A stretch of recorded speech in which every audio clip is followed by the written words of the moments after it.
koperasi yang kita idam-idamkan itu kan bukan koperasi simpan pinjam. Koperasi yang kita idam-idamkan itu koperasi konsumen, koperasi produsen, which is anggotanya adalah para pelaku UMKM. Jadi itu suatu magnet ya yang saling nyari gitu ya, menjadikan UMKM itu produknya berdaya saing melalui koperasi. Tapi kan ternyata kayak sendiri-sendiri aja, koperasi sibuk sendiri. Mau ngapain sih Pak? Gitu kan, Bapak mau ngapain? Tapi ada nggak orang yang mengaturnya? Lembaga yang mengaturnya? Bahwa Kementerian gerai-gerai ini harus diisi oleh produk-produk lokal. Idealnya adalah pada saat Koperasi Merah Putih itu sebelumnya dibuat, itu dipetakan dulu unggulan-unggulan di per daerah. per daerah. Ini kayaknya problemnya adalah di tata kelola deh. Komunikasi dulu, ngobrol dong. Ini kita mau bikin apa sebetulnya? Jangan masih meraba-raba, tetapi paralel dengan dibentuk gitu loh. Pokoknya harus Indonesia maju dengan koperasi. Iya, terus Caranya? Caranya seperti apa? Gitu. Posisi dari gerai itu mau diisi pakai apa Pak? Kalau ujung-ujungnya diisi oleh produk-produk industri kan itu juga salah. Seharusnya tuh gimana konsep Koperasi Desa Merah Putih itu sendiri? Kalau menurut saya penguatannya apa? Penguatannya tuh di produk yang akan dijual. Kita mau jual produk apa? Produknya harus produk lokal. Boleh masih, tapi tolong dong at least 50% produk lokal kita masuk. Jadi jangan dijadiin kompetitor, tapi kolaborator. Gimana korelasi antara kenaikan nilai tukar rupiah terhadap UMKM itu sendiri? Rantai pasok global itu memakai dolar dan semua bahan baku yang dipakai untuk produksi UMKM itu most likely dari luar. Nah artinya apa? Dolarnya main atuh Pak. Imbas dari kenaikan harga dari naiknya nilai tukar dolar ya kepada rupiah, melemahnya rupiah itu berimbas terhadap bahan baku. Pelaku UMKM sudah tidak berdaya untuk menaikkan harga. Menaikkan harga langsung larilah si konsumennya seperti itu. Mumpung MBG lagi redesign, nah kita nebeng lah dari redesign mereka karena harapan ya tadinya dapur-dapur itu juga dikelola bukan oleh yayasan, oleh koperasi dong harusnya. Produk UMKM yang dari jadi anggota koperasi inilah yang digunakan untuk dipakai di dapur MBG. Ini sebenarnya berarti nih Koperasi Desa Merah Putih ya, tata kelola UMKM, makan bergizi gratis ini sebenarnya bisa dijadikan satu ekosistem ya. Jangan kayak jalan sendiri-sendiri, saya jadi pusing. Menteri UMKM ke sana, Menteri Desa ke situ, Menteri Koperasinya di sini.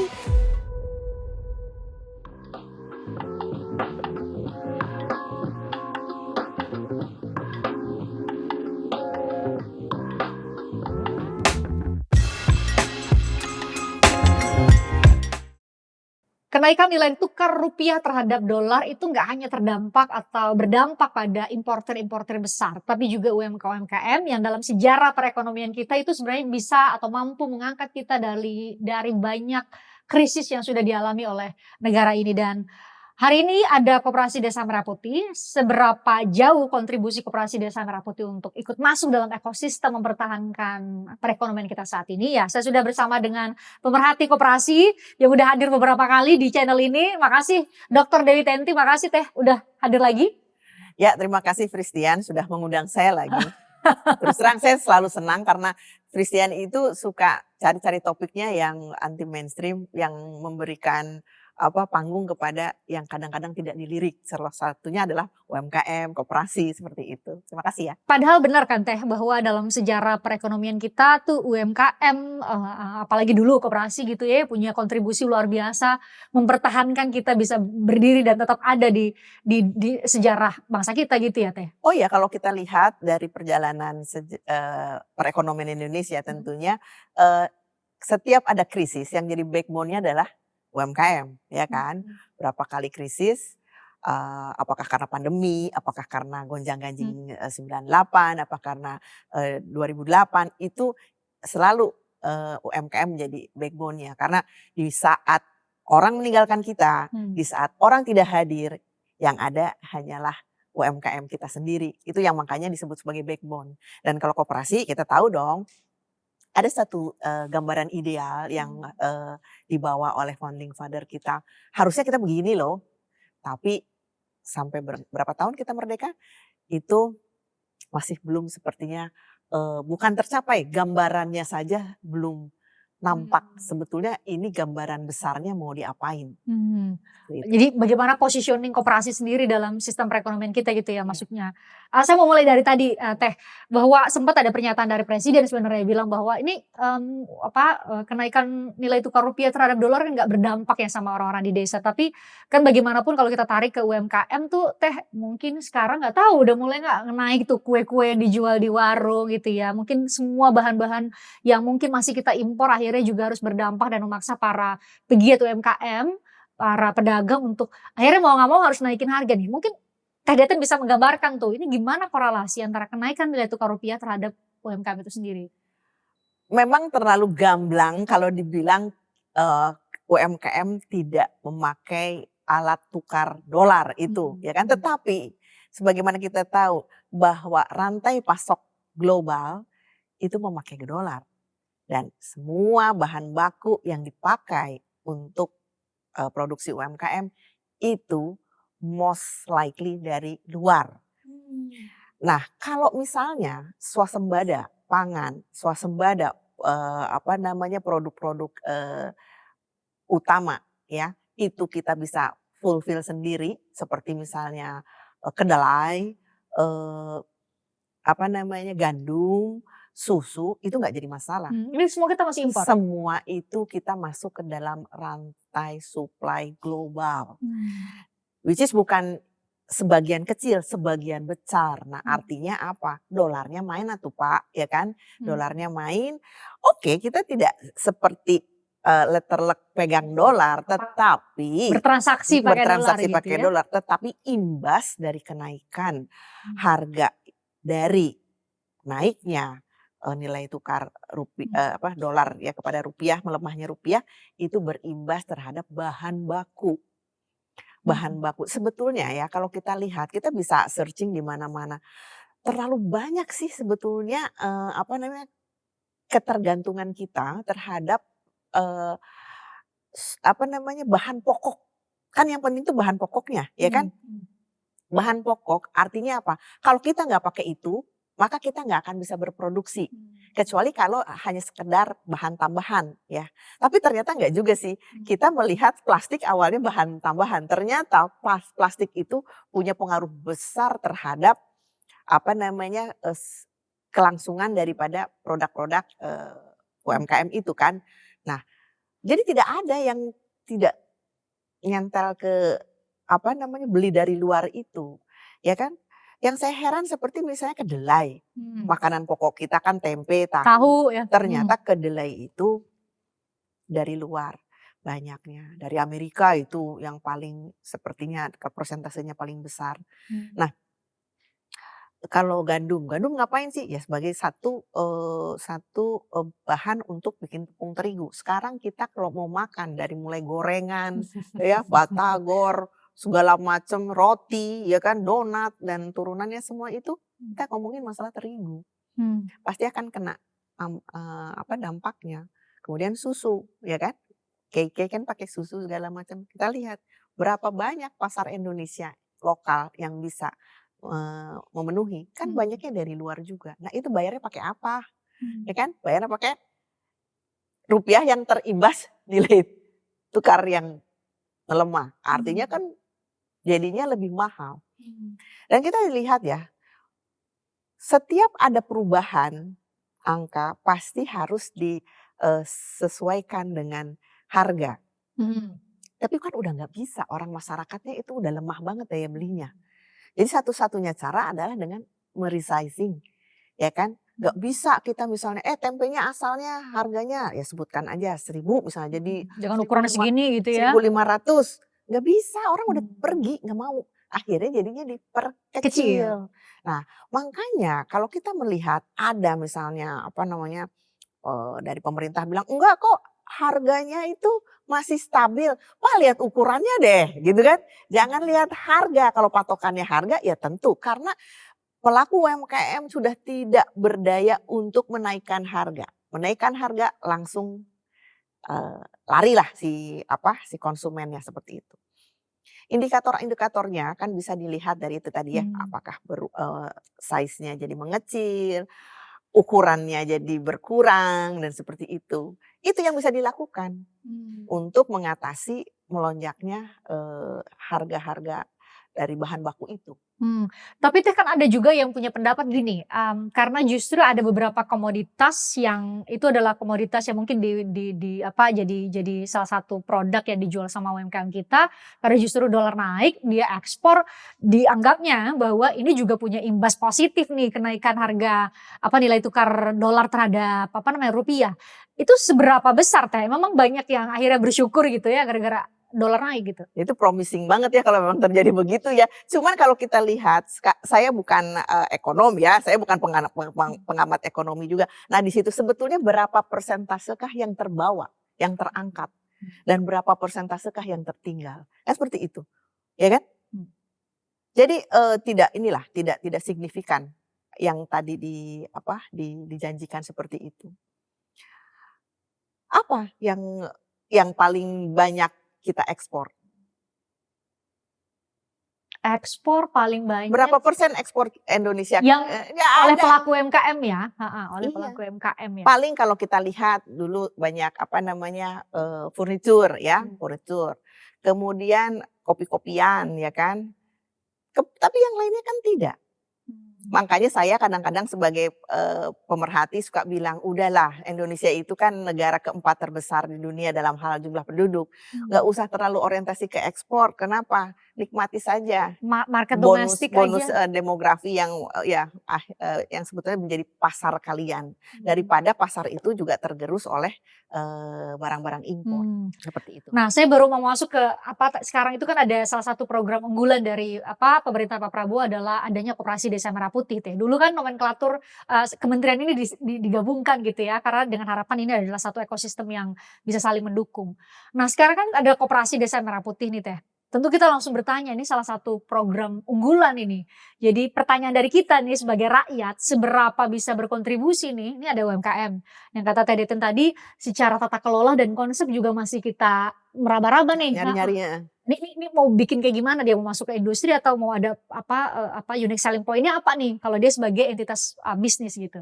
Nah, ada Koperasi Desa Merah Putih di satu sisi. Nah, menurut Teh Deten, memang terlalu dini untuk melihat bagaimana Koperasi Desa Merah Putih ini udah kelihatan kinerjanya, tetapi gimana nih bisa dua entitas ini bisa saling mendukung Teh, dan itu jadi lagi-lagi bisa kita harapkan mengulang sejarah dulu, ini bisa jadi backbone kita mau apapun kondisi global gitu. Harusnya memang begitu. Antara koperasi dan UMKM itu irisannya kan tipis sekali. Biasanya kalau koperasi yang kita idam-idamkan itu kan bukan koperasi simpan pinjam. Koperasi yang kita idam-idamkan itu koperasi konsumen, koperasi produsen, which is anggotanya adalah para pelaku UMKM. Jadi itu suatu magnet ya yang saling nyari gitu ya. Nah, di awal kita tahu dong nomenklaturnya bahwa Kementerian Koperasi dan UMKM.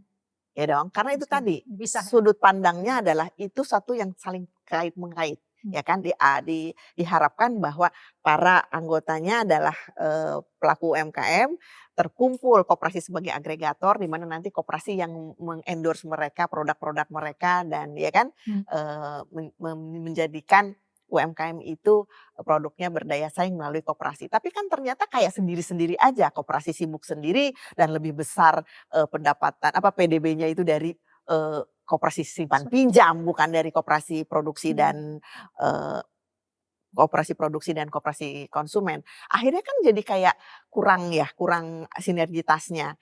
Nah, makanya waktu Pak Prabowo memisahkan ada sedikit kekagetan, tapi ada sedikit kayak harapan. Kekagetannya, wow gitu, kenapa dipisah? Karena kan itu artinya seperti rumah dengan perabotannya seperti begitu. Tetapi pada saat ada penjelasan terus terang kami merasa happy karena apa? Ada satu obrolan bahwa ya koperasi di Indonesia tidak bisa maju sebagaimana koperasi-koperasi di luar negeri yang sudah menjadi industri karena katanya itu tadi dicantolin, digandelin sama UMKM, which is UMKM kan konotasinya kecil ya. Jadi justru menarik ke bawah UMKM. Jadi kayaknya nggak bisa besar karena tertarik terus ke bawah oleh labeling UMKM-nya. Nah sebetulnya itu bagus ya. Oh oke, berarti sudah ngegas nih ya. Oke gas gitu untuk ke industri gitu ya. Tapi ternyata itu tadi, mau ngapain sih Pak gitu kan, Bapak mau ngapain? Ternyata itu sendiri kan masih meraba-raba. Idealnya kalau koperasi di luar pun, kalau kita bicara tentang yang Koop, Migros yang retail keempat terbesar di Eropa dan dengan berbadan hukum koperasi, itu dia bisa besar karena apa? Anggota-anggotanya itu nyimpen produknya di koperasi tersebut, ya kan? Masyarakat sebagai member dari koperasi itu mendapatkan insentif ya, mendapatkan apa namanya, diskon apabila menjadi anggota dari koperasi. Jadi, dibuat seperti itu. Nah, makanya kan kalau kita main ke gerai Koops, gerainya kan persis seperti yang merah-merah itu. Nah, di situ dibuka, mereka semua nih dari kacang, dari, keripik segala macam pakai Koops Koops Koops. Jadi itu mereka pakai merek kolektif yang kemarin kita bicarakan. Nah, jadi isinya gerai koperasi itu isinya adalah produk-produk UMKM anggota koperasi. Aduh kalau itu mah beneran cakep sih kalau memang ke arah sana. Jadi kalau memang misalnya, si ada konsep seperti itu di mana kita harus sudah memetakan bahwa koperasi ini akan menjadi penampung daripada produk-produk UMKM. UMKM yang jadi anggotanya, ya kan? Oleh karenanya apa? Anggotanya harus banyak, anggotanya harusnya banyaknya produsen-produsen. Bukan orang yang mau minjem dan menyimpan. Iya, bukan. Sementara kan selama ini anggotanya dibuatnya untuk supaya akhirnya terkejar target 80.000 itu, bolehlah dibikin 9 orang. Emang tidak salah karena Undang-Undang Cipta Kerja memperbolehkan koperasi sekarang dibuat 9 orang. Tetapi itu tadi, bagaimana mengejar numbering daripada anggota supaya dan harus fokus pada anggota-anggota yang punya produk. Memang cross boleh ya, misalnya ada orang Sukabumi naruh di Jakarta, Jakarta naruh kan boleh. Tetapi itu kan ada namanya ada upaya untuk apa? Membuat jejaring, ya kan? Memetakan ekosistemnya baru dibuat, ya kan? Kalau di di Jawa Barat misalnya terkenal dengan produknya keripik-keripikan misalnya. Oh kalau gitu di mana Indonesia Timur, oh kurang keripik misalnya. Kan bisa aja kan. Tapi ada nggak orang yang mengaturnya? Lembaga yang mengaturnya? Bahwa gerai-gerai ini harus diisi oleh produk-produk lokal dan bagaimana nyimpen produk-produk yang dari NTT itu ke Bandung, yang Bandung itu supaya terpenuhi gerai itu dengan produk-produk lokal. Saya tidak tahu itu ada lembaganya sih. Nah harapannya kan sebenarnya ada intervensi dari negara nih Teh, dari Kementerian Koperasi dan UMKM yang sekarang sudah dipisah gitu ya. Jadi saya bisa menangkap maksud Teh Deten adalah kebayang kalau itu diambil sama negara sebagai regulator kan jadi tahu nih produk unggulan paling banyak jumlah secara quality ada di daerah ini yang butuh banyak maka kemudian itu bisa dikoneksikan gitu kan terbangun ekosistem tuh. Ya kan terbangun ekosistem. Nah Awalnya seperti itu keinginannya ya. Makanya idealnya adalah pada saat Koperasi Merah Putih itu sebelumnya dibuat, itu dipetakan dulu unggulan-unggulan per daerah. Satu, terus kedua jangan lupa Christian, Indonesia itu biarpun belum berbadan hukum koperasinya banyak, tetapi prakoperasinya tuh banyak. Seperti kelompok-kelompok kerja, ya kan? Kelompok masyarakat ya. Misalnya, ada ibu-ibu kumpulan pengepul dan pengupas bawang, ya kan? Nah, berarti kan emang daerah itu banyak bawangnya dong. Nah, bawangnya bagusnya diapain ya? Bagusnya kita bikin goreng bawang itu, bawang goreng. Nah, seperti itu. Oh, berarti di situ sudah ada kegiatan masyarakat seperti itu yang harusnya kita support dengan dibuatkannya koperasi. Bukan benar-benar membuat produk baru dengan KBLI KBLI yang diseragamkan, tidak, harusnya kan disesuaikan dengan kebutuhan di komunitas itu, di daerah itu seperti apa gitu. Ini kalau dengar penjelasan Teh Deten nih dari persoalan UMKM sampai ke Koperasi Desa Merah Putih saat ini yang sudah dijalankan, ini kayaknya problemnya adalah di tata kelola deh. Komunikasi dulu, ngobrol dong. Ini kita mau bikin apa sebetulnya? Jangan masih meraba-raba, tetapi paralel dengan dibentuk gitu loh. Ya dong, sebenarnya kan kita mau ngomongin apa? desain besarnya apa. Desain Hmm. besarnya udah ngerti, pokoknya harus Indonesia maju dengan koperasi. Iya, terus kemudian Caranya? caranya seperti apa gitu kan. Nah kemudian tadi posisi dari Hmm. gerai itu. Mau diisi pakai apa Pak? Kalau ujung-ujungnya diisi oleh produk-produk industri kan itu juga salah kaprah, Hmm. ya dong. Kemudian ada lagi yang bicara, ya kalau kayak gitu jangan dong apa head to head dengan gerai-gerai yang sudah ada, kasih dia porsi. Ya dia juga mau ngisi pakai apa Pak, ya kan? Karena apa? Harus dengan kesiapan dari produk-produk yang bisa dimasukkan ke dalam gerai itu. Tapi kan Teh sempat beberapa waktu lalu, dari Menteri Desa ya yang bilang bahwa ini bukan Menteri Koperasi sih, Menteri Desa bilang bahwa ya ini akan ada moratorium untuk mengeluarkan izin buat para misalnya katakanlah Indomaret, Alfamaret atau, apa gerai-gerai seperti itu untuk bisa tadi memberi ruang kepada Koperasi Desa Merah Putih bahkan yang kemudian banyak banget yang viral, apa Koperasi Desa Merah Putih baru dibuka besoknya udah tutup gitu ya karena Iya. mungkin belum jelas nih dia mau apa, mau bisnis apa. Ininya kayak gimana. Nah, menurut Teh Deten sendiri di landscape kita kondisi saat ini, seharusnya tuh gimana konsep apa Koperasi Desa Merah Putih itu sendiri supaya dia tidak menjadi gangguan apalagi ancaman buat para pelaku industri yang sudah ada, karena mereka juga punya kontribusi. Ini kebantu banget kita sama Indomaret sama Alfamart, masa ditutup? Saya tuh bingung ya itu tadi, kenapa? Kesannya tuh mudian tadi kan, mudian. Jadi harusnya tidak ada moratorium, tapi dari awal sudah diseleksi. Kita lihat kan di Padang tidak ada. Kenapa? Karena dia mau melindungi Lokal. warung-warung tradisional. Sekarang kalau di kota-kota lain kan semua tuh seperti dikasih karpet merah. Akhirnya apa? Warung-warung tutup, ya kan? Mhm, mhm, Akhirnya dengan alasan kita itu harus apa namanya modern dan segala mhm. macam. Tetapi kepikiran nggak sih tuh si warung-warung itu menghidupi berapa orang dan menampung apa saja dari produk sekitarnya, ya kan? Kemudian tumbuh, kemudian ada ingat nggak dilarang warung Madura, nggak boleh Mhm, 24 jam. mhm. Juga itu kan si apa, yang protes kan si yang merah-merah itu. Jadi kan kayak tidak boleh ada kompetitor, ya kan? Itu juga tidak adil, harusnya apa, ya biarin aja namanya Pasar ya lepas pasar. aja, heeh. Dan ternyata saya juga senang tetangga-tetangga di rumah happy dengan warung Madura karena mereka bener-bener 24 jam nggak ada tidurnya, nggak ada capeknya, melek terus. Jadi kebutuhan kita terjamin. Nah tiba-tiba sekarang ada Koperasi Merah Putih di mana dia meminta hal yang sama. Kalau gitu saya dikasih itu dong, kasih panggung sendiri dong, jangan apa namanya, jangan berlaga di pertarungan yang tidak fair karena mereka kan udah Duluan? duluan. Saya bilang itu juga nggak fair, kita mengulangi hal-hal yang seperti tadi, janganlah. Kalau menurut saya Mhm, penguatannya apa? Penguatannya tuh di produk yang akan dijual. Kita mau jual produk apa? mhm. Produknya harus produk lokal.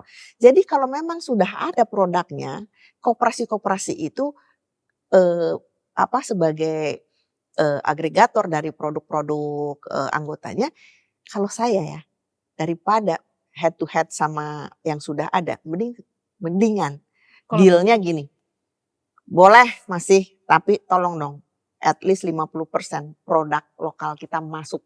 ke Tapi gerai itu? ke gerai situ dan jangan ditaruh di bawah. Mmm. Posisinya sama dengan produk-produk apa unggulan kalian yang lain. Ah jelek, saya rapiin, ya kan? Mhm. Tampilannya kurang bagus, kita urusin. Jadi kalau saya bilang bergeningnya dong yang kuat, boleh asal masukin 50% ya, Mmm, ya kan, paling tidak, ya kan, mhm, syukur-syukur lebih dari itu, mhm, ya kan. Jadi jangan dijadiin kompetitor, tapi kolaborator, ya dong. mhm. Karena mikirnya bukan gerai dulu, tetapi bagaimana produk UMKM melalui koperasi itu bisa menjadi backbone. Nah, salah satu yang Teh Deten bikin buku gitu ya, Mhm. bikin buku dan salah satu yang di apa, Teh Deten coba untuk tawarkan ke negara nih sebenarnya atau ke semua bahkan, ya waktu itu Menteri Koperasi datang gitu ya ke acara Teh Deten waktu peluncuran buku. Sebenarnya kan itu adalah masukan kepada negara Mhm. untuk benar-benar membuat atau menguatkan ya tadi poin Karena Teh Deten. pegel, saya pegel, kok kesana kemari sih, Kan kita sering ada lihat kunjungan ya, kunjungan baik perwakilan rakyat ataukah instansi ke negara luar. Ngunjunginnya kemana sih? Yang tadi aja saya sebutin, ke Koops, Migros itu cukup kalau bicaranya tentang gerai. Kalau tentang pertanian kan bisa aja tuh ke mana? Ke Jepang ya kan, ada Zenoh di sana. Kalau misalnya bicara tentang bagaimana rangkaian UMKM dan koperasi ada di satu Ekosistem. ekosistem, ke Korea banyak. Jadi sebenarnya yang dilihat itu apa sih dari kunjungan-kunjungan itu? Oh hasilnya jadi kayak bingung, ya dong. Nah itu pemakai merek kolektif yang ada di buku saya. Jadi sebetulnya itu bukan teori baru, tetapi saya hanya menceritakan ya kan kembali bahwa ada loh contoh-contoh koperasi yang baik dengan melibatkan pelaku-pelaku UMKM dengan mempergunakan merek kolektif kan itu. Terus dengan adanya buku tersebut ada orang yang bilang wah katanya saya sudah pro KDKMP. Saya masalahnya bukan pro tidak pro ya. Masalahnya adalah bagaimana membicarakan ini dengan clear. Ya dong, bahwa ini adalah sesuatu yang baik dan harus menjadi baik. Ya kan? Selama ini masih asosiasinya adalah koperasi simpan pinjam sih, orang meminjam duit atau nyimpan ya sesederhana itu gitu ya. Jadi mungkin belum punya apa namanya pengetahuan yang cukup bahwa di luar negeri apa entitas semacam koperasi itu tuh bisa luar masuk biasa, menjadi pemain dan industri juga. Iya. Betul. Dan harapannya kan sebenarnya di koperasi Desa Merah Putih ini tuh makanya iya gebrakannya harusnya di situ. Makanya di awal Presiden Prabowo memecah ya Kementerian Koperasi dan UMKM. Oke, karena itu tadi koperasi harus jadi industri. Wow, apa promising banget sih. Terus kemudian apa ya yang kira-kira mau dikerjain? Oh ternyata 80.000 koperasi merah putih. Baru kita mulai. Oh oke, emang gitu ya bikinnya ya gitu kan. Tapi kan it happen ya, udah kalau udah terjadi kita udah nggak usah nanya lagi, tapi kita mengisinya dengan apa gitu kan. Nah kemudian akhirnya oh banyaknya dengan gerai, terus gerainya mau diapain ya kan seperti itu. Makanya banyak itu apa namanya di medsos viral tentang lokasi lah, tentang yang 3 hari tutup lah segala macam. Itu terus terang menjadikan kita lebih khawatir ya, itu tadi seperti perumpamaan saya tadi. Kita harus jaga barang ini jadi baik, jangan sampai nanti anak cucu kita mengingat ini sebagai barang yang sifatnya cuman cerita kegagalan saja. Ya akhirnya secara konsep mungkin orang belum benar-benar tahu bagaimana konsepnya, tapi karena gagal di tataran implementasi orang sudah anti aja nih sama koperasi. Karena sempat viral teh, itu ada di satu koperasi diresmikan sama Pak Prabowo ya, terus di situ LPG melonnya, ya kan? Harganya tuh tiba-tiba murah aja di situ gitu ya. Jadi secara konsep nih mau jualan barang murah lewat koperasi Desa Merah Putih dengan subsidi dari negara atau gimana gitu? Karena malah ada lagi yang lebih lucu pas pembukaan awal ya di Jakarta juga sih, nggak usah disebutin tempatnya. Nah di situ kan sebagai sesama pengurus kan pasti dia pengen tahu dong, hebat banget sih lu kok bisa membuat gerai dan diresmikan oleh gimana? Sebetulnya dia bukan julid tapi dia ingin mendapat ilmu ya, Kasih tahu aku dong, aku juga pengen segera membuka gerai segala macam. Kan si pengurusnya bilang, gue juga nggak ngerti. Artinya apa? Itu yang dibuka itu koperasi ya? Apa kegiatan apa? Dia cuma suruh ya sekedar seremonial dan kemudian memang kan nggak lama juga udah nggak ada. Nah kalau kayak gitu kita juga capek, kita mau bener tapi kok kayaknya dihajar oleh berita-berita yang sebetulnya nggak salah juga ya, masyarakat memviralkan itu karena memang kejadiannya seperti itu. Saya tuh sebenarnya tetap Christian berusaha bikin buku bukan karena apa-apa, karena saya merasa bahwa ini bisa terjadi dengan baik gitu. Ya dong, karena negara-negara luar bisa, masa Indonesia yang katanya sumber daya alam, sumber daya manusianya berlimpah ditambah dengan lemnya itu gotong royong ya kan segala macam. Harusnya ini udah jadi modal koperasi. Tapi kenapa sih kok koperasi itu sepertinya jauh aja dari kehidupan kita sehari-hari? ya kan? Jadi menurut Teh nih perlu saat ini memang sudah terlanjur secara kuantiti nih jumlah 80 ribuan yang dikejar untuk terbentuk di sejumlah daerah di seluruh Indonesia. Tapi menurut Teh perlu untuk redesign. Mumpung nih pemerintah mungkin lagi mau redesign MBG ya, makan bergizi gratis juga mulai diredesign. Redesign apa namanya kebijakannya, katanya mau fokus ke 3T dan lain-lain, dan mungkin Koperasi Desa Merah Putih juga bisa direview nih desain kebijakannya. Menurut Teh seharusnya tidak fokus ke kuantiti 80 ribuan itu, tapi tadi soal segmentasi, soal jelas produk yang dia jual, bagaimana korelasinya atau rantai pasoknya dengan UMKM yang ada, sehingga petanya nih jelas nih. Petanya jelas, Negara bisa lihat gitu. terutama itu tadi, kita harus melihat dulu di daerah itu yang bisa kita tingkatkan apa. Iya dong, Potensi daerah dulu kita petakan. Dari potensi daerah tersebut, baru kita melihat apakah sudah ada kelompok-kelompok masyarakat yang mengerjakan. Kalau ada, itu yang kita haruskan jadi fokus utama Koperasi Merah Putih, ya kan? Dan ingat, tidak semua wilayah di Indonesia itu perlu gerai. Ya dong, ya dong. Kan kalau misalnya ternyata dia punyanya pertanian, ya pertanian. Terus kemudian dia perlunya apa? Mungkin dia perlu peralatan, perlu apa? Atau sekadar gudang saja Gudang gitu ya? Iya, gudang. Dan tidak semua juga perlu kalau di KBLI-nya itu kan ada tiba-tiba klinik, ya kan? Ada tiba-tiba storage ya. Gudang sama storage beda gak sih? Kayaknya aku lebih kalau storage itu ke cooler gitu deh ya. Makanya mungkin frozen food gitu ya. Semua itu harus dilihat dari itu tadi. Setelah kita tahu ini perlunya apa, maka ditentukanlah bikin gudang atau bikin gerai. Ya kan? Nah, kemudian misalnya ada salah satu contoh juga di Jakarta juga. Baru bikin dengan harga yang sudah diukur ditetapkan segitu. Tiba-tiba dia datang lagi, kenapa? Mau ganti KBLI-nya. Kenapa? Kita susah mau jual apa, karena gak ada barang kan. Kita susah, akhirnya dia jual melon. Melon di KBLI-nya gak ada. Akhirnya belum apa-apa sudah mengeluarkan biaya lagi. Revisi lagi. Nah itu tadi, itu akibat tidak dipetakan. Coba kalau dipetakan, ya dong, yang ini di daerah ini butuhnya pupuk dan peralatan. Saya mau cerita yang si Zenoh ya. Awalnya Zenoh itu kan cuman kelompok petani yang tidak mau memakai. Zenoh ini yang Jepang ya? Zenoh tidak mau memakai pupuk fertilizer, maunya dia pupuk alami, ya kan? Tentunya ditinggalkan oleh pertanian modern.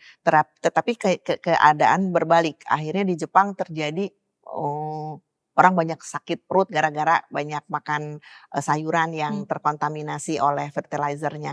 Nah akhirnya orang bilang, ya udah kalau gitu berarti yang benar itu yang dari koperasi ini. Nah akhirnya koperasi itu berkembang dari apa? Bikin pupuk, bikin alat-alat pertanian, ya kan? Kemudian hasil panennya yang raw bisa dijual, yang kemudian bisa dijadiin produk lain juga dijadikan produk lain. Itu semua by proses. Dan tadi saya bilang Koops dan Migros itu jadi 4 gerai terbesar di Eropa. Itu dibuatnya tahun 1800. Gak simsalabim hari ini bikin, besok perlu jadi gerai dan harus laku. Gak ada cerita 1800. Kalau kita lihat sejarahnya, dia juga sama. Ada penolakan. Penolakannya bukan dari masyarakat loh. Penolakannya justru dari yang industri-industri karena takut tersaingi, tapi terus jalan sampai sekarang. Nah, itu bukan sesuatu sulap, bukan sesuatu simsalabim, tetapi konsistensi.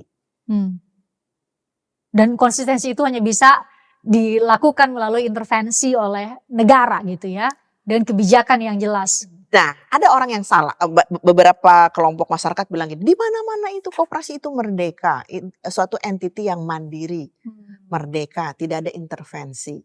Enggak gitu juga. Beberapa negara, termasuk yang tadi di Jepang juga ada andil negara di awal. Di awal tuh harus di endorse oleh pemerintah, karena kalau enggak kan juga sulit. Tetapi di saat mana pemerintah itu tahu kapan dia mundur. Step back. Jadi tidak sepenuhnya benar bahwa di negara luar itu tidak ada intervensi pemerintah. Ada.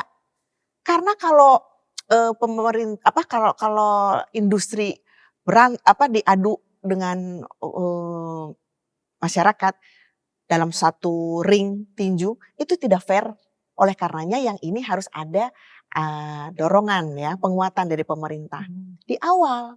Kemudian udah mundur dan akhirnya dia bertarung sendiri dan ternyata bisa. Ya kan, kalau di sini makanya saya suka bilang kalau di Indonesia itu koperasi itu kayak bonsai. Artinya apa? Ditrim, ya kan?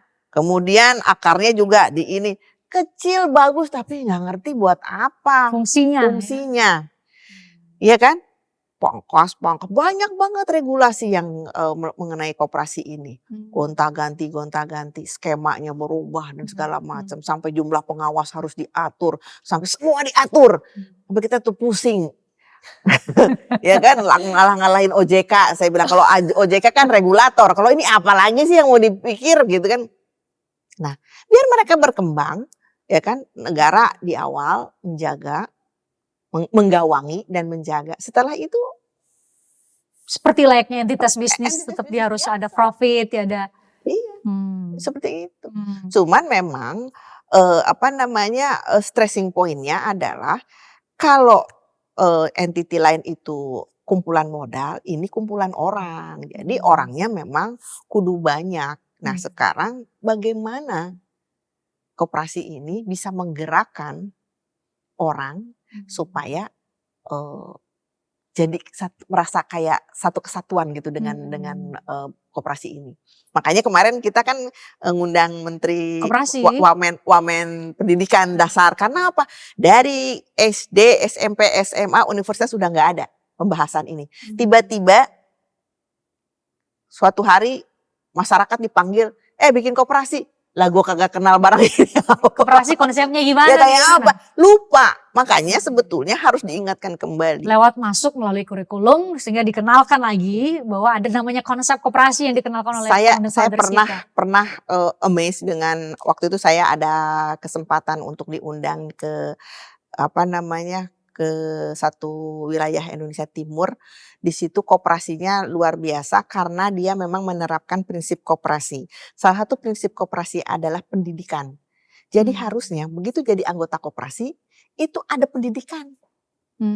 Sebagai pengurus dia dididik, sebagai anggota juga dididik. Nah, setelah mengalami masa-masa pelatihan, baru dia boleh melaksanakan kegiatannya sebagai anggota, termasuk minjem. Kalau di kita kan hari ini daftar besok minjem, nggak bisa.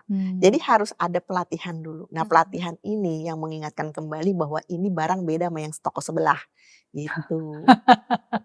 Nah, ya ini semoga jadi bahan masukan Teh, karena saat ini kayaknya semua orang panik.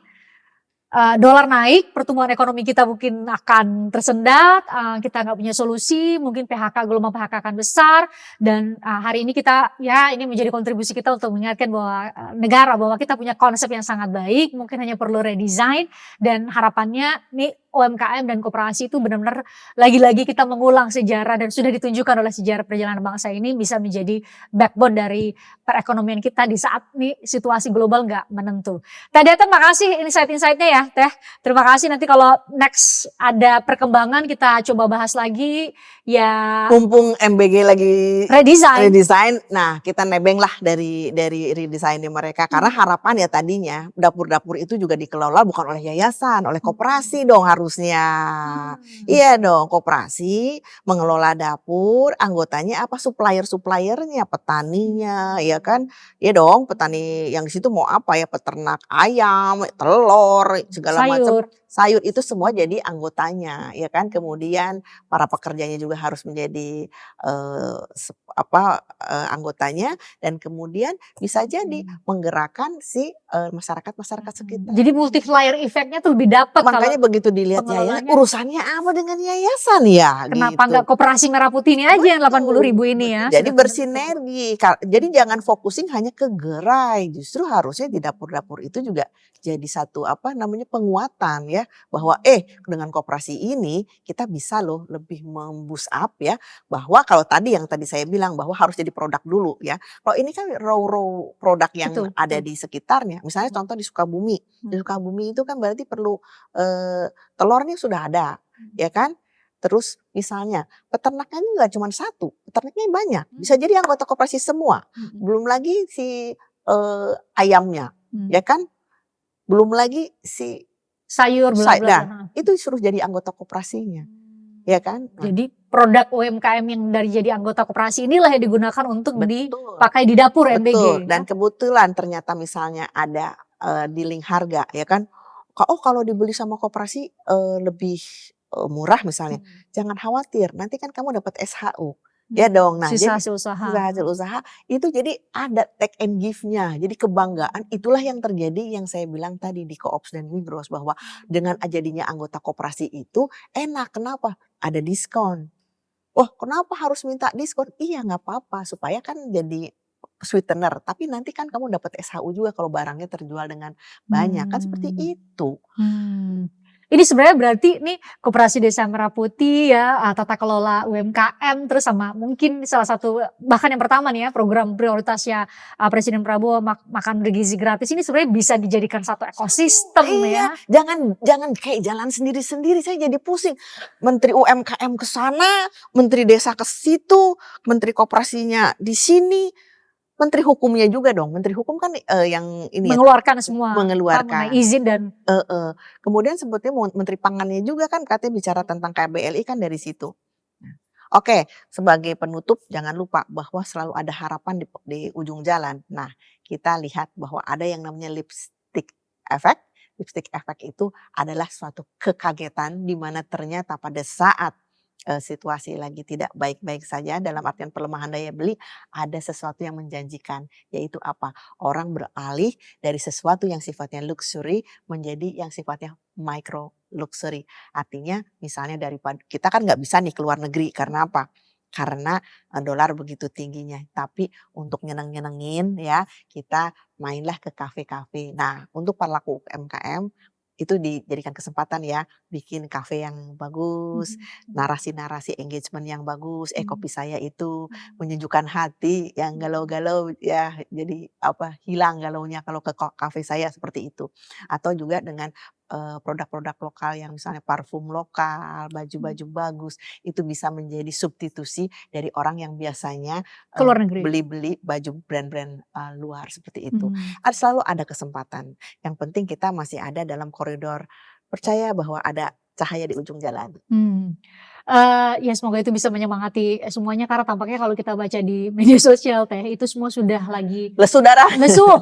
Lagi lesu, khawatir kita tidak akan baik-baik saja, tapi semoga banyak masukan seperti ini bisa jadi ya insight yang sangat positif buat pemerintah untuk bisa dapat desain yang tepat untuk semua program kebijakannya. Teh, thank you ya. Saya selalu sudah mau bersedia lagi dan lagi kalau diundang ke sini. Thank you ya. Senang selalu hati. Teh. Silakan diminum Teh.